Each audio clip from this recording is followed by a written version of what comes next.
వాడుతున్న క్రమంలో మరి అది వాడుతుంటే తగ్గేది. మరి అది ఆపితే మళ్ళీ పెయిన్ అనేటువంటిది వచ్చేదనమాట. అంటే విపరీతమైన పెయిన్ ఉండేది. మరి ఈ మ్యాట్రిక్స్ ఎప్పుడైతే మరి 2024 సెప్టెంబర్ 24న నాకు ఈ మ్యాట్రిక్స్ అనేటువంటిది రావడం జరిగింది త్రూ వినయ్ ద్వారా. వచ్చాక దీని మీద పడుకున్న తర్వాత ఒక 54 డేస్ తర్వాత నాకు కంప్లీట్‌గా ఈ పెయిన్ అనేటువంటిది పోయింది సార్. కంప్లీట్‌గా అంటే 1 కేజీ బరువు కూడా మోయొద్దనేటువంటి నా క్యారీ కూడా కాలేజీకి తీసుకెళ్ళేటప్పుడు మా మేడము ఆ బండి మీద పెట్టడము, ఇంటర్న్ మళ్ళా కాలేజీలో కూడా పిల్లలకి చెప్పడం వల్ల పిల్లలు ఆ క్యారేజ్ పైన అప్‌స్టైర్‌కి క్యారేజ్ పట్టుకొని వచ్చేసేవాళ్ళండి ఆ క్యారీని.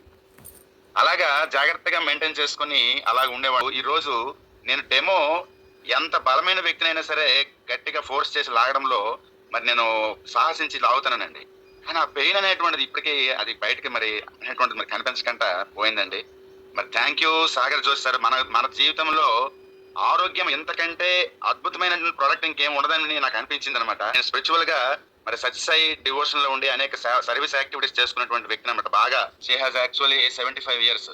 మరి స్లీపింగ్ ఇష్యూ ఉండేది. తనకు కూడా నువ్వు బాగా నిద్ర పడుతుందిరా అని చెప్పేసి చక్కగా నాకు చెప్పింది అనమాట మా మదర్.